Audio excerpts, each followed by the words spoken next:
shifting set of deep and even existential threats, and what it means to be progressive in doing so. So to my far right, John Healey, Secretary of State for Defence here in the UK. He was appointed in July 2024, and he's been a Member of Parliament since 2010. He's the Labour MP for Rawmarsh and Queensborough. And to my near right, John Feiner, who served as Principal Deputy Security Advisor from 2021 to 2025 for the entirety of the Biden administration. And he was previously Chief of Staff to former Secretary of State John Kerry.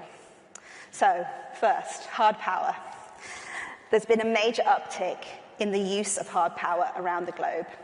And one prominent dimension of this has been authoritarian regimes deploying military might, from the Russian invasion of Ukraine to China's military posturing in the South China Seas.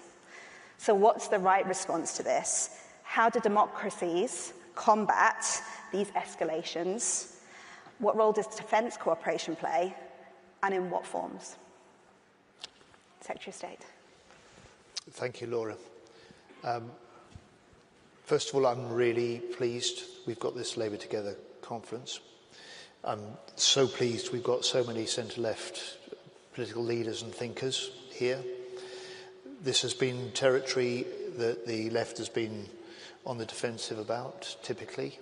But in recent years, I think we can rightly feel that we have not only claimed that back from Conservatives, but we have a special contribution as centre-left progressives to security and defence for this period ahead. You kindly said I was appointed in July 2024. In fact, Keir Starmer appointed me in April 2020 to do this job in opposition and now to do this job in government. And on that day in July 2024, to reflect what you've just captured as quite extraordinary times, the Chief of the Defence Staff, which in the UK is the most senior military officer, sort of welcomed me into the MOD. And he said, I've been in uniform for nearly 4 decades. And he said, these are the most extraordinary times that you're becoming Defence Secretary that I've ever known. And that, of course, was before President Trump was elected. It was before Israel attacked Iran. It was before Pakistan and India started firing at each other, including targeting nuclear sites in each other's countries. And it was before China did the first ever warship circumnavigation of Australia.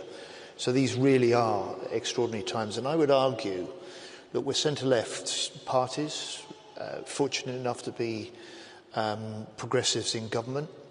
And actually it's our values which make us best suited, not just able, but best suited to deal with these challenges. Why do I say that? Well, we're supporting our forces. For me, this is the ultimate form of public service, and as a Labour Party, we have that fundamental commitment to public service. Second, we're internationalists. We recognise that the strategic strength on our own security is reinforced by close allies. And third, we believe in defence, we believe in government investment, we believe in industrial strategy, which means that we can make defence an engine for growth that can produce good unionised jobs right across the country. And if we had lost sight of that in recent decades, let's remind ourselves those have very deep roots in progressive values. And if we take this back to the founding of NATO 76 years ago, for the UK, that was proudly led by that post-war Labour government. And although people conceive of the NATO alliance as essentially one of collective defence, and it is, hardwired into the NATO treaty, the founding treaty, are very Labour values: peace, freedom, and individual freedoms as well. So that instinctive collectivism, that instinctive sense that we're stronger when we stand together, I say is something that we claim, something that we champion, And I would also argue that in the Labour government that Keir now leads, you've got some of that post-war sense that Ernest Bevin, the Foreign Secretary that was the author of Article 5 in the NATO founding treaty, when he said, look, the peace of the world, the security of our nation demands that we don't stand alone. And that sentiment is a progressive sentiment. That sentiment, I think, is at the heart of the approach we now take to NATO, the approach we now take to standing with and strengthening the collective support of Ukraine. And if we can realise this, if we can deliver it effectively in government, then we will get the public recognition that as a government in the UK, and particularly where we can work with progressive governments elsewhere in Europe and other parts of the world like Australia, then we will be seen to helping make people more secure at home and stronger abroad. Can you use this mic? Sure. Thank you. Can people hear? Okay, great. I just want to start off by saying thank you to the State Secretary, to the Minister for two things. One, when he describes the various challenges going on in the world, it makes it much easier for me not to miss my former job, so I'm grateful for that. But second, and more seriously, something pretty extraordinary happened in the UK over the last a year and a half that should not escape our notice, which is that we had a transition between two rival political parties, and on the defining security challenge that this country and this region faces, which is obviously the Russian aggression in Ukraine, there was a completely seamless, as far as I could tell, and I was in office when the transition took place, handoff that was professional, that compromised nothing in terms of pursuing UK interests, global interests, the alliance interests with NATO and the United States. And that is not something to be taken for granted, having gone through the transition that the United States has gone through. So I really do want to give you credit for executing that as well as you did, which is a transition into saying we've obviously had a very different sort of experience in the United States. And I think to your question, the most important element of that transition that bears on a progressive worldview and foreign policy and defense and security policy is we now have a U.S. administration that is unique in American history in at least one way and many others. But the one way in which I want to focus on is that we have a U.S. administration that has decided that the system of alliances, of international agreements, of international institutions that has been the underpinning of peace and stability is not only out of date, it is essentially antithetical to American interests, because America puts more into it, they believe, than we get out of it. And so the upshot of that, from a policy perspective, is that they are pursuing either a total renegotiation or overhaul of this system, or discarding it completely.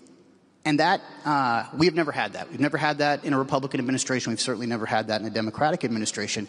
And that, unfortunately, puts a lot of burden and a lot of challenge back here on the UK and on the rest of Europe. Now, there is a silver lining in all of this, which is there is a major opportunity right now on European security for European countries to step into their own, step out of the shadow of the United States, and take on additional burdens for their own security for themselves. And break this dependency relationship that has been very successful, but that I understand very clearly cannot be counted on for another generation the way it has been for generations in the past. And we are seeing signs that this government, that the government in Germany, that other European countries are taking that burden seriously. They're putting real dollars behind it, and it deserves our support.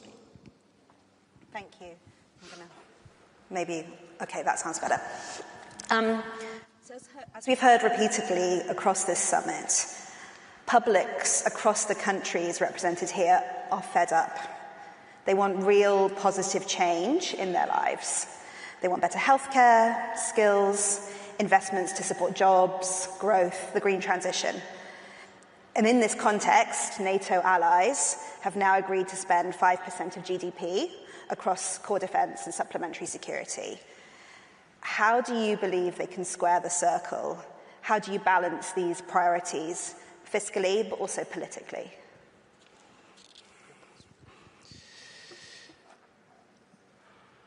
As a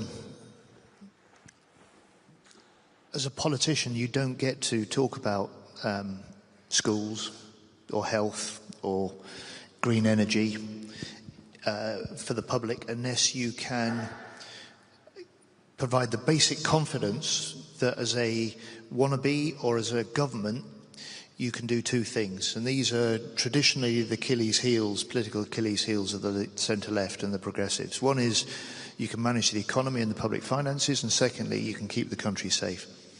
And that's why you've seen with Keir Starmer, those two, not just themes, but absolute determined missions have characterised his leadership in opposition and his leadership now as Prime Minister. Second, people are unsettled. They recognise we're in a new era of threat.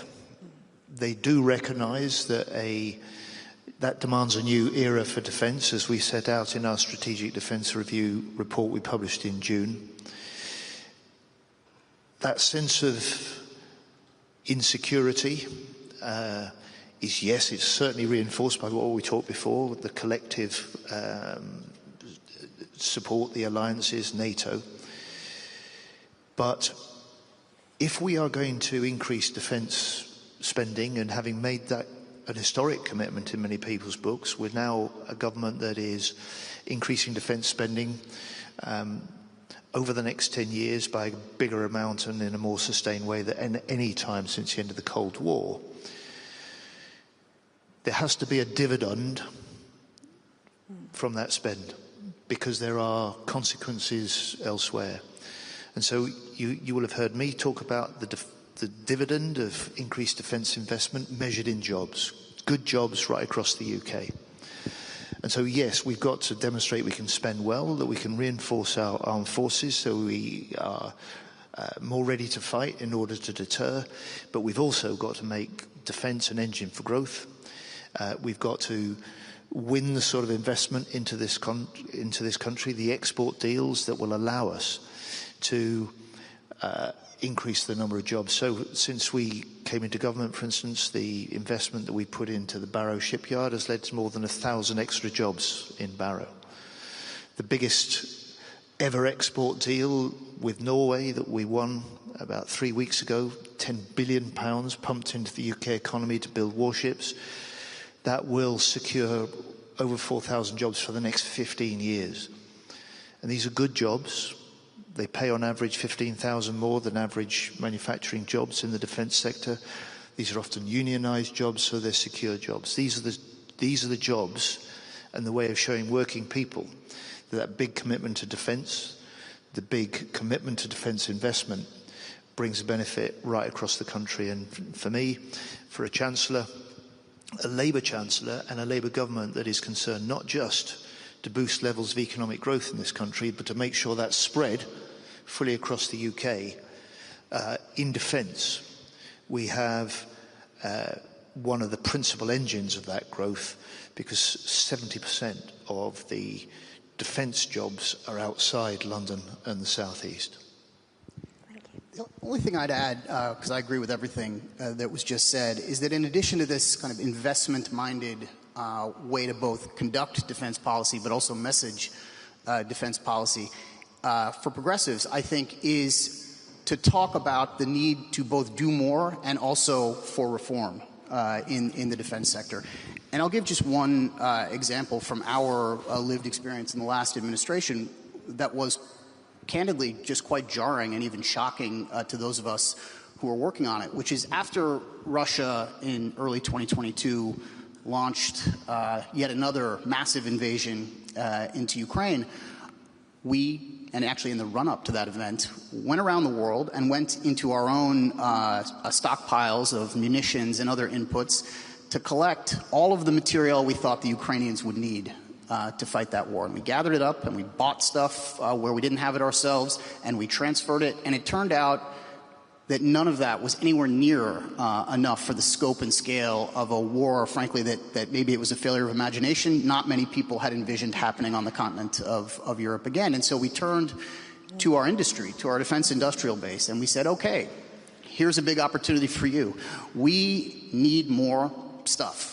We need more basic inputs of munitions and weapon systems so that we can get them to our friend and partner in this existential moment. And what we found was a severe lack in the ability to scale up fast enough in any of these areas to be kind of what we call at the speed of relevance, to get them the things they needed in real time. Now, the one thing we had going for us is that the Russians had this same challenge. They had also allowed their defense industrial base to atrophy. So in addition to all of the competition and conflict that is going on the battlefield, there is also now this race between two competing rival, enemy even, industrial bases that is existential for the allied countries in the West. And to get that right is going to require policy reforms, it's going to require industrial reforms by the companies involved, and it's going to require a degree of collaboration, not an arm's length relationship, as we've too often had between the private sector and the governments, to be able to innovate, to be able to procure quickly, and to be able to make things. Dead right. And Ukraine has not just forced us to confront that lesson that we'd overlooked in the recent past. Fundamentally, if a country is under threat or forced to fight, then its forces are only as strong as the industrial base and the innovation base that stands behind them. And that was a hard lesson that we're still learning, but it requires some very deep changes in our system, reforms to our system, if we're going to be able to meet the need to reinforce our deterrence against adversaries and the aggression that's growing. Thank you. Both of your comments have made clear that we are living through a global reordering. The old certainties of a rules-based order, a secure Western alliance, and a globalizing world managed through multilateralism are in deep question. So for progressives to be able to manage this moment, deliver security, what is one choice that you think it would be critical that they make now to secure their countries and also to secure their values? Sure. It may seem like a contradiction of one of the things I said earlier, but I think in some ways the most important thing, yes, for our governments, but also for our societies, is not to give up on the collective, not to give up on alliances and connections that take place between allied countries even below the level of governments and militaries.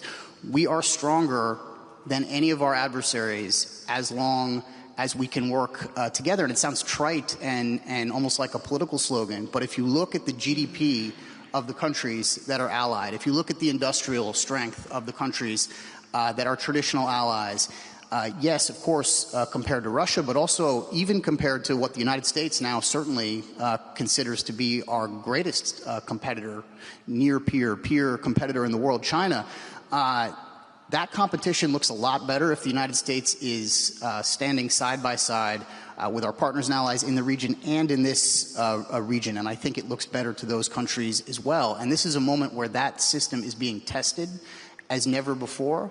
But the value proposition of it is undeniable and still there. And so I urge certainly people here, I urge obviously people in my own country who have benefited from this system to work to preserve it, not to fall victim to every country for itself in a sort of state of nature model that our current administration seems to prefer. Quite simply, double down on the alliances that we have, because we know this better than any, that we're stronger together, and double down on the new partnership we have to forge with our industry and innovation base in this country, and sometimes with allies, in order to make sure that we can genuinely be more ready to fight. And by being more ready to fight, we're better able to deter. Can I ask you to join me in saying thank you to our two speakers?